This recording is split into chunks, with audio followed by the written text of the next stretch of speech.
Sushant case में अब एक और बहुत बड़ा खुलासा हुआ है। वो ब्रोकर जो सुशांत और रिया को घर दिखा रहे थे, उन्होंने एक बहुत बड़ी चीज़ों का खुलासा किया है। दरअसल एक स्टिंग हुआ है और उस स्टिंग में कई चौंकाने वाली बातें सामने आई हैं। उन्होंने कहा कि रिया मेरे पास आई थी, मैंने पहले भी उनको घर दिखाया था और जब वो आई तो मैंने उन्हें अच्छे अच्छे घर दिखाए।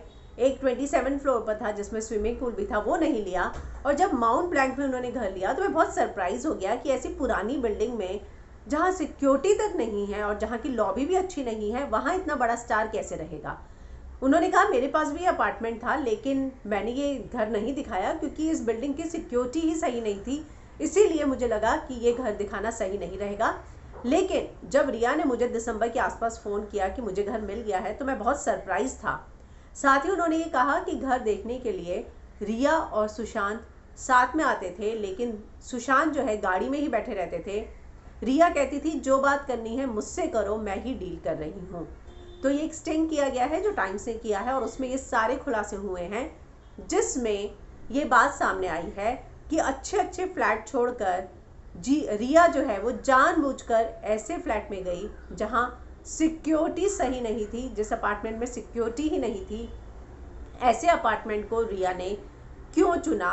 तो ये बहुत बड़ा सवाल फिर से खड़ा हो रहा है। कल जब ट्रेनर ने भी इस बात का खुलासा किया था कि सुशांत अपनी मर्जी से दवाइयाँ नहीं लेता था, रिया के कहने पर लेता था और दवाइयाँ लेने के बाद वो बहुत एंक्शियस महसूस करने लगता था। 10 मिनट से ज़्यादा हम वर्कआउट भी नहीं कर पाते थे। तो एक और बहुत बड़ा खुलासा हुआ है कि ऐसे अपार्टमेंट में उनके पिता ने भी यही बात कही कि वो अच्छा भला घर छोड़कर, रिया और उसके परिवार ने बोला कि यहाँ भूत प्रेत रहते हैं, वो घर छोड़कर जो है उसको एक रेंटेड घर में रखा, पहले जाके एक रिजॉर्ट में रखा और उसके बाद जो एक रेंटेड घर में रखा और ये सारी चीज़ें जो है मेरे बेटे के साथ की। और अब फिर से यही बात का खुलासा हुआ है कि रिया ने ही इस घर को सेलेक्ट किया था, रिया ने ही कहा इस घर में जाएंगे।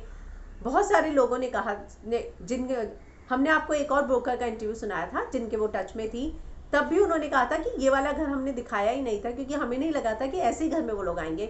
साथ ही इस ब्रोकर ने ये भी कहा कि 4.5 लाख रुपए का जो रेंट है, मैं मान ही नहीं सकता कि इस घर का कोई 4.5 लाख रुपया देगा।